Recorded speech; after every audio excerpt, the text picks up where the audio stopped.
Muy buenos días. El Centro de Capacitación y Estudios Parlamentarios les da la bienvenida a la conferencia magistral Las sentencias interpretativas del Tribunal Constitucional, a cargo del doctor Gerardo Eto Cruz, magistrado del Tribunal Constitucional y director general del Centro de Estudios Constitucionales.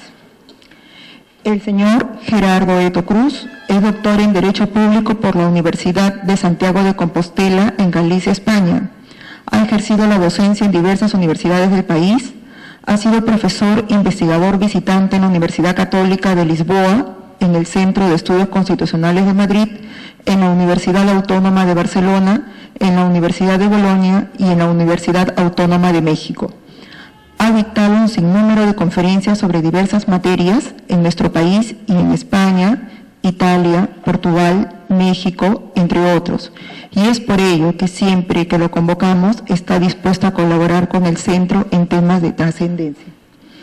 Es autor de diversos libros, entre los que destacan La inconstitucionalidad por omisión, Índice analítico de la Constitución Política del Perú, Régimen legal del habeas corpus y amparo, Introducción al Derecho Civil Constitucional, Estudio de Derecho Constitucional, Horizontes Contemporáneos del Derecho Procesal Constitucional y el amparo contra resoluciones judiciales.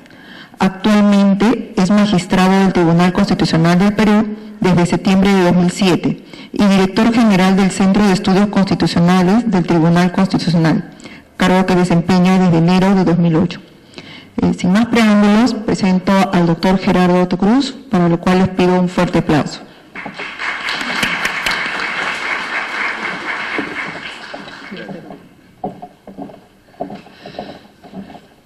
Muy buenos días. Siempre es un grato honor venir a departir aquí y en cualquier parte del Perú o de América Latina reflexiones últimas que uno tiene fruto de las investigaciones permanentes que venimos realizando. De manera que yo agradezco a los organizadores de este magno evento, de esta velada académica, al Centro de Capacitación y Estudios Parlamentarios, a nuestras coordinadoras, en fin. Y bueno, yo traigo aquí un manojo de reflexiones en torno a las sentencias interpretativas del Tribunal Constitucional, que es uno de los actuales horizontes contemporáneos que concita atractividad y conflictividad teórica en los predios del derecho procesal constitucional. Y voy a hacer un excurso. Algunos ejes temáticos son tan complejos que voy a dar mi particular apreciación. No necesariamente tienen ustedes por qué tomarla en cuenta, porque ni tan siquiera estos planteamientos, que hay veces los discutimos en el Tribunal Constitucional, lamentablemente no logro triunfar en algunos temas, probablemente por cierta audacia académica, que a la postre lo que queremos es que se afirmen dos cosas: la supremacía de la Constitución en un ordenamiento jurídico y la vigencia efectiva de los derechos y usos fundamentales, que en esos dos ceñidos nortes gira cosmopolitamente la Constitución y el Estado constitucional de los estados contemporáneos, de los estados cosmopolitas y del pensamiento occidental ecuménico. ¿Cuál es el producto final de una resolución, sea en el Poder Judicial, sea en el Tribunal Constitucional, sea una Corte Internacional como la Corte de la Haya, que se nos viene dentro de poco un fallo, sea de la Corte Interamericana? Ustedes lo sabéis. La sentencia, que es la resolución final. Entonces, enunciemos una descripción morfológica de lo que podría ser tentativamente la noción o la aproximación conceptual de una sentencia constitucional. Dos puntos, comillas y entre cursivas. Cuando me decían en el colegio, en rojo, pues pongamos este enunciado. Entiéndase por sentencia constitucional aquella resolución final emanada de un órgano de jurisdicción constitucional paréntesis, que puede ser del Poder Judicial o de un Tribunal Constitucional, no necesariamente tiene que ser del Tribunal Constitucional, emanada de un órgano de jurisdicción constitucional que resuelve un conflicto de relevancia constitucional en calidad de cosa juzgada, solucionando la incertidumbre jurídica de las partes. Dicha resolución debe emanar estricto sensu de un proceso constitucional. Más o menos ustedes a partir de esta idea pueden de vuestra cosecha dar una aproximación, porque todos acá somos inteligentes. Pero yo lo que estoy haciendo solamente es colocar las piezas que envuelven la noción de una sentencia constitucional. Tenemos que es una resolución con carácter final, que genera cosa juzgada. Hay dos partes en conflicto sobre un problema de relevancia constitucional y que dimana de un proceso constitucional. Ahí tenéis una sencilla pero pétrea y monolítica definición de lo que es una sentencia constitucional. Pero miren ustedes, si chequean las sentencias del Poder Judicial, van a tener clásicamente la parte expositiva, considerativa y resolutiva. En cambio, nosotros tenemos una estructura diferente en lo que atañe a lo que es la sentencia constitucional.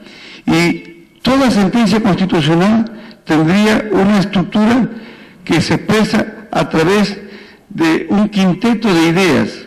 Primera parte de una sentencia constitucional, la razón declarativa axiológica,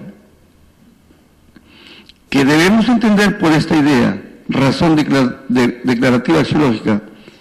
Permítaseme un introito. En el mundo del derecho, queridos colegas, desde Miguel Reale, en Brasil, o Ernest Goldschmidt, en Argentina. Goldschmidt fue hijo de alemanes, se avecindó en Buenos Aires, corriéndose pues, de lo que era el Holocausto, llegó a la UBA. Hace poquito hemos estado dando unas conferencias allá en Argentina.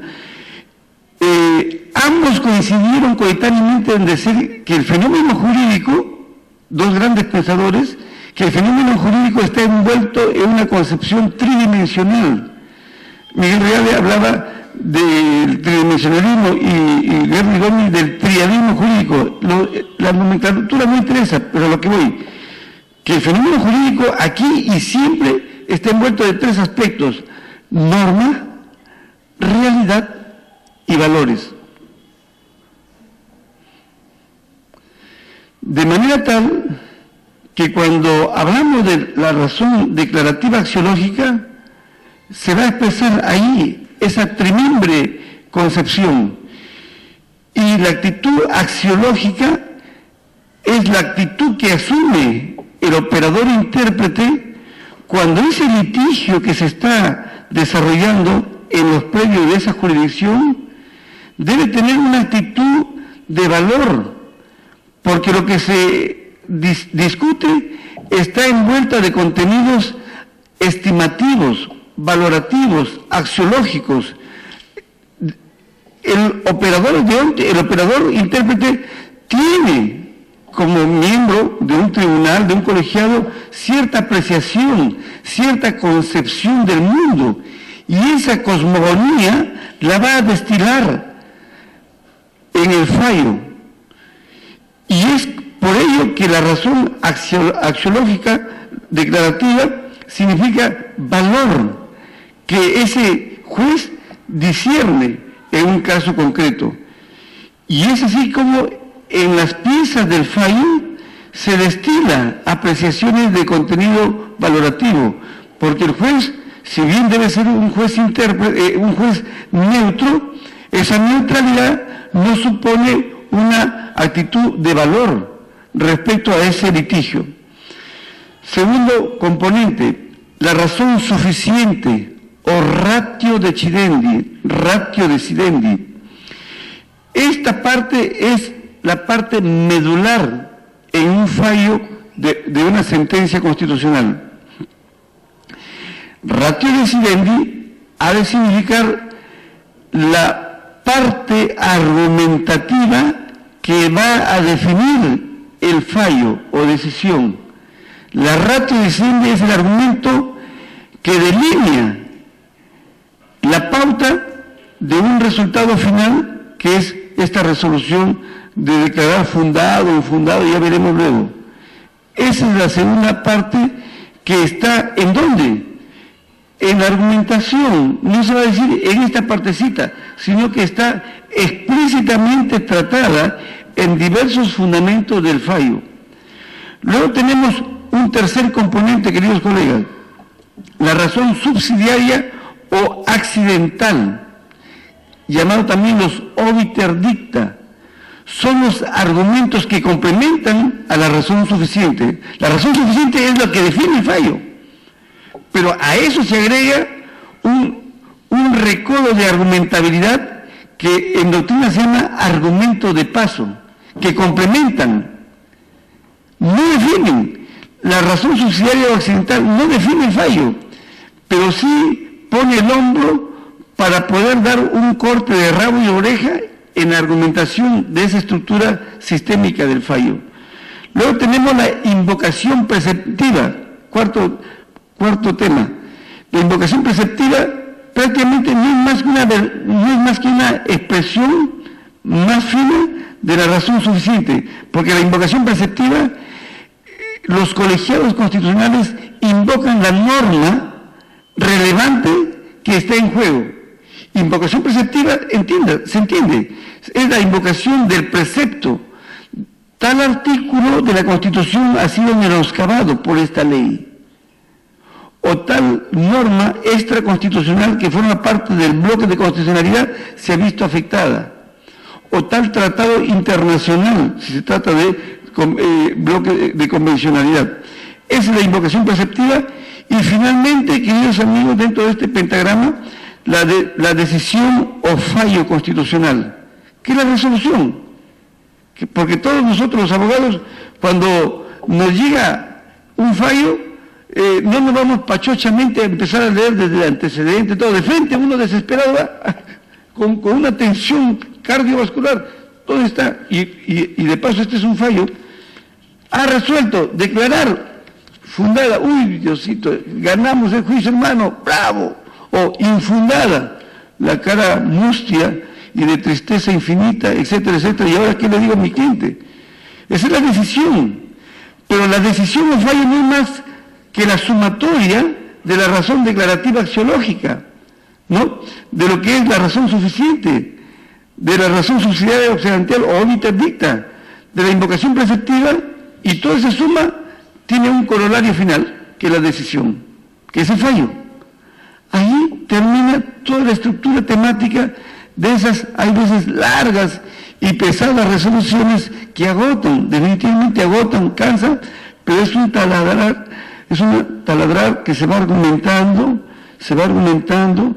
nos juntamos los magistrados, nos separamos y así estamos en voces discordantes, consensualizadas, discordantes, nace un proyecto y se inicia un íter, y lo que nace no se sabe si a la postre va a ser el fallo final.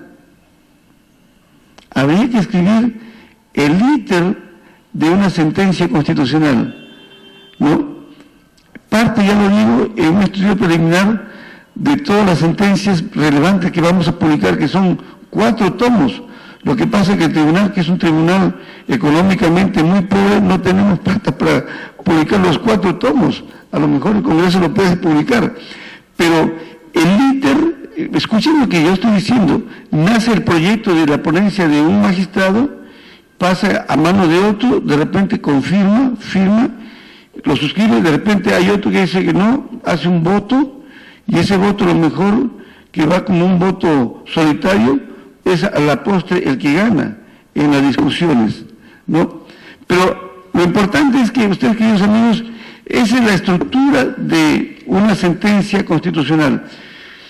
Aclaro aquí que lo que está en juego de esta charla académica son las sentencias interpretativas, pero tenemos que dar las bases teóricas para que se puedan entender. Un poquito de agüita. Siempre pido mi agüita con pisco, pero no me hacen caso. Clases de sentencias. Yo soy profesor universitario, ya estamos, este miércoles están, a Dios gracias, renovando, y espero que renueven al Tribunal Constitucional. Pero lo que yo siempre tendré en membrete es la de ser profesor, un profesor universitario. Y aquí estoy como un profesor más que como magistrado. Así que es una clase normal, cotidiana, que yo voy a hacer en esta mañanita. Una mañanita un poco pisquera. Mi planteo es el siguiente, que hay, sobre las clases de sentencias constitucionales, yo podría decir que habría las sentencias típicas y las sentencias atípicas. Casi no está un poco en la dispersión temática que les he dado, pero ya de mi cosecha. Las sentencias típicas son las sentencias que todos nosotros conocemos, que se expresa formalmente, ¿no?, en dos rubros: sentencias estimativas y sentencias desestimativas. Las sentencias estimativas son, a su vez, sentencias que resuelven una pretensión, y el que postuló un amparo, un habeas corpus, un proceso de inconstitucionalidad, gana. Por eso se dice que es una sentencia fundada. La sentencia fundada es una sentencia estimativa. Ahora, esta sentencia estimativa puede ser total o parcial, porque si alguien plantea un amparo, un habeas corpus, una habeas data, de repente el juez le da parte de lo que él pedía. Entonces es una sentencia fundada en parte. Si alguien plantea una demanda de inconstitucionalidad contra la ley del servicio civil en los artículos A, B, C, D, de repente en futuro el Tribunal Constitucional le da fundado en parte y desestima otras partes. O a lo mejor el tribunal desestima formalmente, pero interpreta. Eso es lo que yo quiero ya llegar, pero ya les estoy un poquito generando una picazón académica, porque ya veremos luego que toda sentencia interpretativa es una sentencia desestimativa. Formalmente, que planteó la demanda, formalmente pierde, pero está ganando bastante, porque le ha arrancado al tribunal o al juez una interpretación de esa norma. Ya lo veremos luego, tranquilos. Pero a lo que voy, estamos hablando de las sentencias típicas, que son sentencias estimativas, que son las que se declaran fundadas en parte, ¿no? Y las sentencias desestimativas, que a su vez se bifurcan en dos grandes rubros: improcedentes e infundadas. La improcedencia, colegas, no genera cosa juzgada.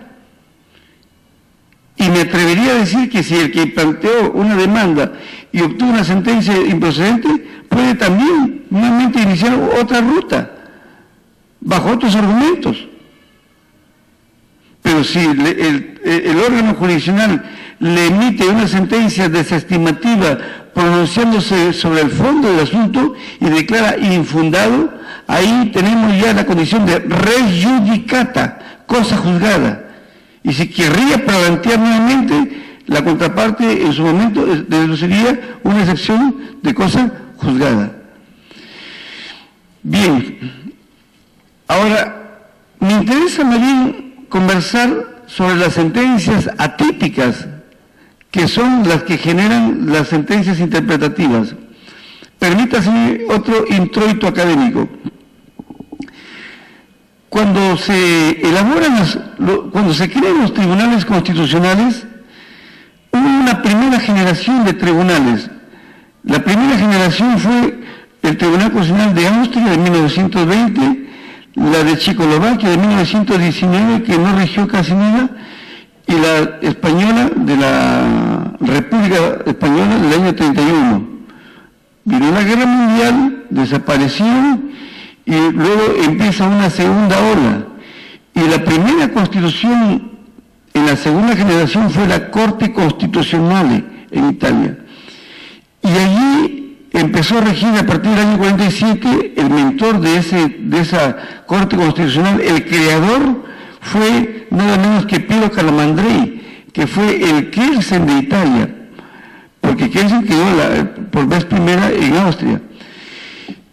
Muchos años después, Costantino Mortati y otros académicos veían que la Corte Constitucional declaraba inconstitucional determinadas leyes y el remedio tenía efectos peor que la enfermedad. Y empezaron a reconstruir teóricamente la posibilidad de que debería salvarse de una presunta constitucionalidad esa ley, pero debiendo interpretarse de esta otra manera. Y fue así como a fines de los años 50 empezó a gestarse en doctrina y luego ya en fallos esta tipología que hoy es carta de ciudadanía en los tribunales constitucionales de todo el mundo. Hablemos entonces de estas tipologías que es prácticamente las sentencias interpretativas. Hay dos tipos de sentencias interpretativas. Las sentencias interpretativas propiamente dichas o stricto sensu y las sentencias interpretativas manipulativas. ¿En qué consisten las sentencias interpretativas propiamente dichas? Pues bien, las sentencias interpretativas, stricto sensu, son aquellas que, lo voy a explicar de otra perspectiva. En las sentencias interpretativas, los tribunales constitucionales hacen una distinción en lo que es la norma de la disposición, queridos amigos. Esta parte es un poquito abstracta y voy a tratar de estar lo más lúcido y explícito. Si ustedes, queridos amigos, leen cualquier norma, cualquier texto normativo, cualquier ley, cualquier código, cualquier artículo, cualquier precepto jurídico, no estamos hablando de preceptos religiosos, ¿no?, de costumbre, de cortesía, ético, no, cualquier norma jurídica, de acuerdo a la teoría de la argumentación jurídica que hoy es la que ustedes también tienen que leer como funcionarios, Teodoro Fibe, Chair Perman, Robert Alexis, que son prácticamente los que han desarrollado la nueva retórica, ¿no? La nueva retórica, la argumentación jurídica y la tópica jurídica, pero ya sería bueno dar un cursillo en algún momento sobre estos tópicos, porque ustedes son los que es el andamiaje del Parlamento que desarrollan los proyectos de leyes, pero a lo que voy, toda norma jurídica tiene dos componentes, la disposición y la norma. ¿Qué cosa es eso? La disposición es lo que ustedes empiezan a redactar como proyecto normativo, como proyecto de ley. La disposición es la articulación del fraseo, del texto, es el sujeto verbo predicado, es las frases que están allí, esa es la disposición. Y lo que trasciende como operador deóntico es la norma. Operador deóntico va a significar el verbo rector de un mandato que puede ser un mandato imperativo o un mandato discrecional. Por ejemplo, si en una norma dice, el juez podrá, ustedes con la inteligencia que tenemos, vemos, el juez podrá, o sea, no es un mandato imperativo, es un mandato discrecional. El juez impondrá, ahí sí, no hay vuelta de hoja. Tiene el juez obligatoriamente que imponer tal cosa, ¿no? Entonces,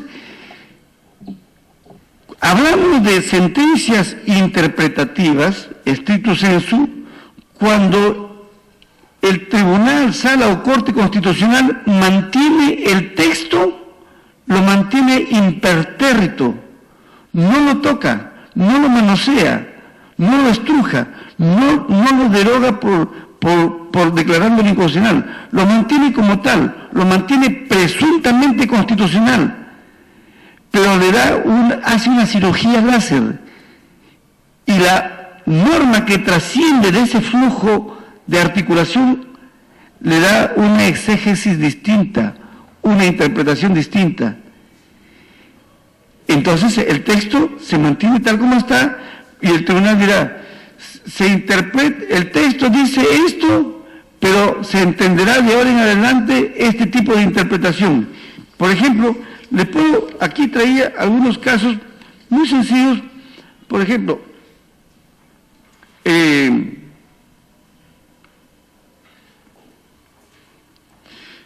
hubo una sentencia interpretativa que fue en la 0050-2004, etcétera, etcétera, ¿no?, de inconstitucionalidad promovida por el Colegio de Abogados del Cusco contra una ley 28389 de reforma constitucional del régimen pensionario del decreto ley 2530 y la 28449. Aquí el tribunal, por ejemplo, dijo, se interpreta, textualmente lo voy a leer, de conformidad con el fundamento 154, que entre los sujetos protegidos por el literal A del artículo 34 y el literal B del artículo 55 del decreto ley 2530, no se encuentran los estudios de posgrado o los de segunda profesión o segunda carrera técnica. Asimismo, se interpreta que la pensión de orfandad de los hijos mayores de edad que sigan estudios básicos o superiores queda extinguida cuando tales estudios no se sigan de modo satisfactorio y dentro del periodo regular lectivo. Ahí está. Ahí hay el texto se mantiene, pero el tribunal de su cosecha ha hecho una hermenéutica. Es un licor de interpretación que no fluye de la norma, pero que el tribunal de su anís le ha agregado vía una interpretación. Y ustedes tienen ahí todos, pero por razones de tiempo no quiero, pero ahí lo tienen ustedes. Hay casos puntuales de sentencias interpretativas stricto sensu. Pero luego hablamos de sentencias interpretativas manipulativas, pero no se trata del manipuleo, del mangoneo en ese sentido, sino de un tipo de tipologías que dimanan de las sentencias interpretativas madres. Es así como nosotros tenemos las versiones de las sentencias interpretativas reductoras. ¿Cuándo hablamos de sentencias interpretativas reductoras? Permítanme un poquito aquí la explicación. Hablamos de sentencias interpretativas manipulativas cuando se hace una operación ablativa o una operación reconstructiva. La operación ablativa significa cortar cosas. Y con bastante broma puedo decir que normalmente las damas que quieren estar siempre guapas y bollantes, hay veces que se hacen la lipoescultura, liposucción, es una operación ablativa, ¿no? La naricita limeña respingada, qué bonito también, pero son operaciones. O de repente la reconstructiva es cuando se saca un pedazo de acá, pues de repente a uno le puede ocurrir un accidente, le sacan de su nalguita algo y lo colocan en otra parte, ¿no? Ese ya es de repente estoy un poco dramático explicando, pero es que esas operaciones son las que existen y eso es lo que hace los tribunales cuando hacen sentencias interpretativas manipulativas. Por ejemplo, sentencia reductora ha de significar que hay una norma que un párrafo, una frase es excesiva y ese parrafito, ese latiguillo es inconstitucional y lo que hace el tribunal es recortar ese párrafo porque genera una situación,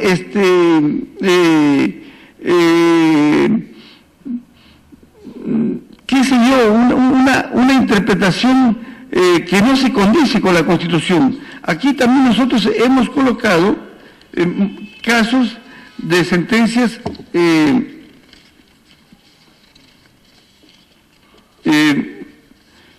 muchos casos hay sentencias reductoras, por ejemplo, acción de inconstitucionalidad promovida por el Colegio de Abogados de Ica contra los artículos tales del Decreto de Urgencia 055/2001 que establecen el procedimiento para el pago de suma de dinero ordenada por mandato judicial en los procesos seguidos contra el Estado. Por ejemplo, se decía que los bienes del Estado todos los bienes del Estado son inembargables. Se mochó esa palabrita todos, porque hay algunos bienes del Estado que pueden ser embargables. Se cortó, se hizo una operación ablativa, ¿no?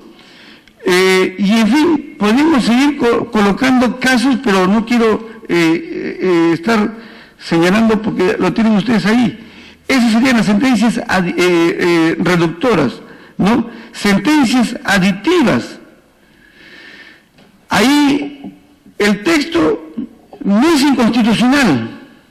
Lo que es inconstitucional es no haber colocado más cosas para que no haya una discriminación. El legislador se quedó corto porque está regulando ciertos beneficios, por decir, a un sector, a una entidad, en el medio de otras entidades que también tienen el derecho de ese mismo beneficio.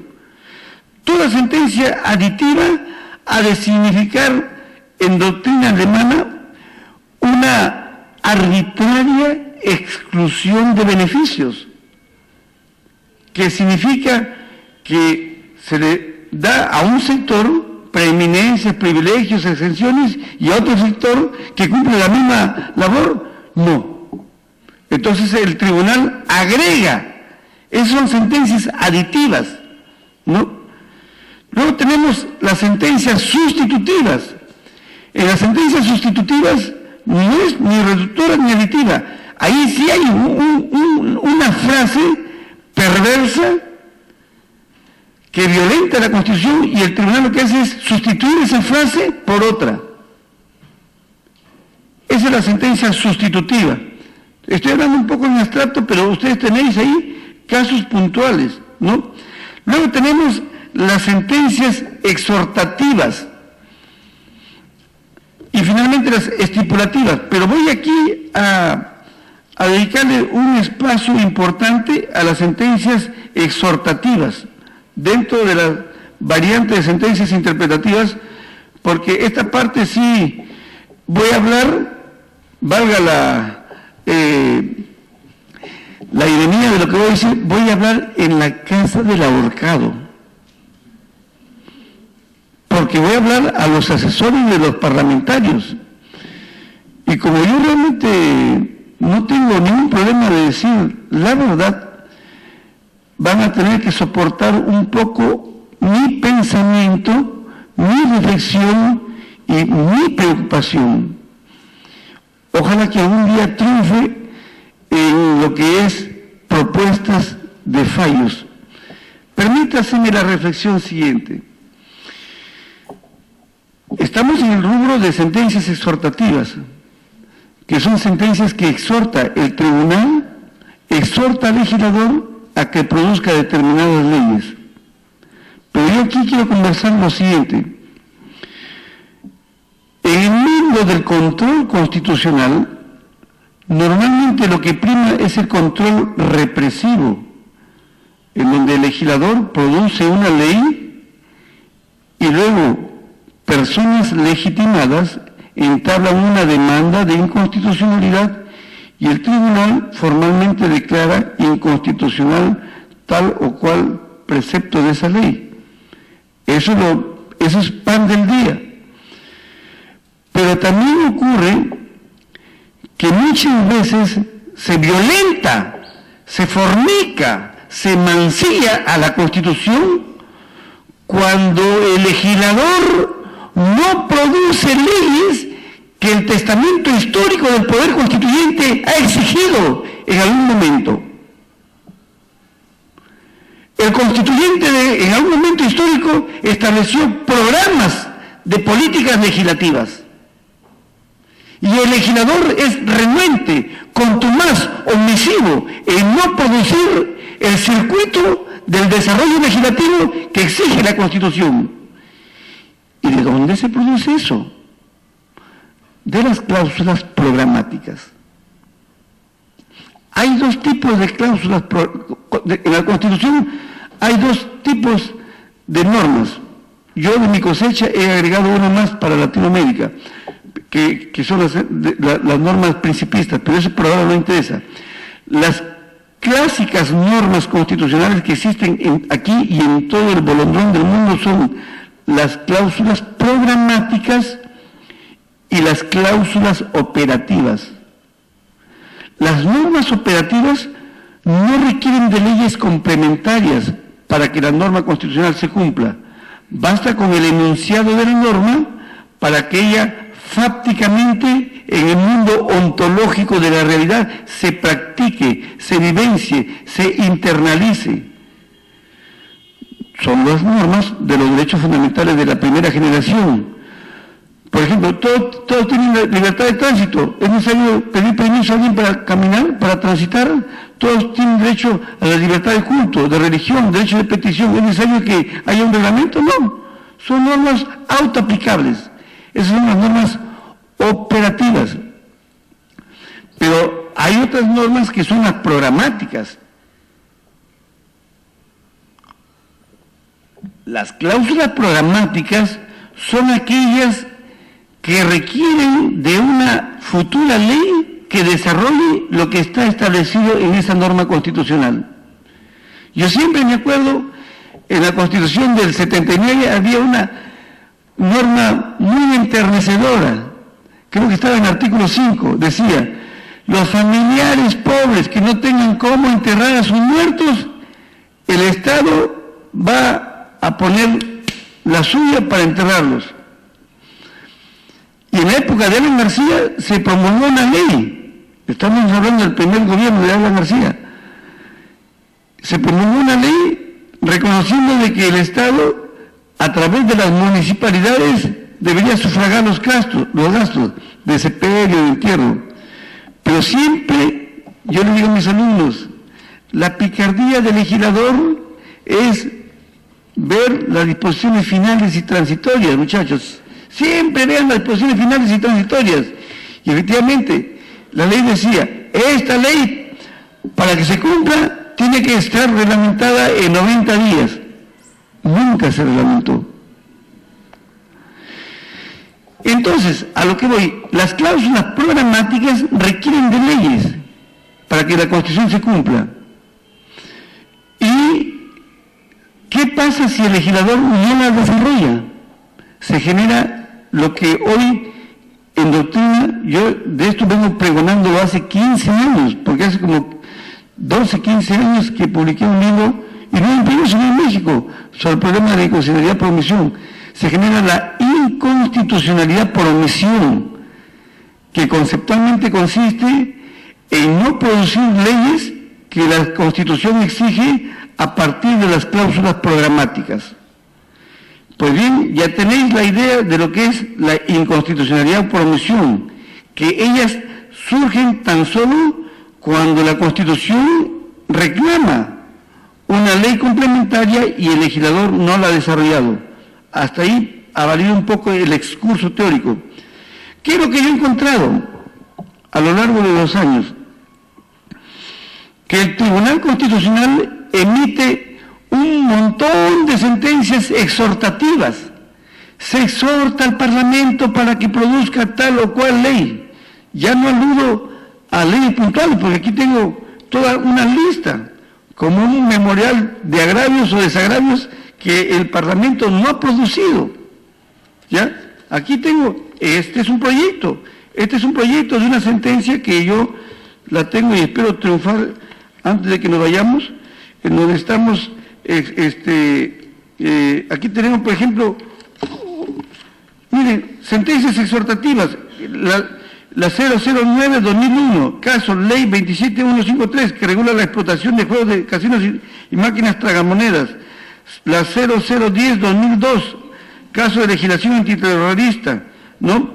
La 001-2003, Ley 27755, que crea el registro de predios a cargo de la SUNAR, ¿no?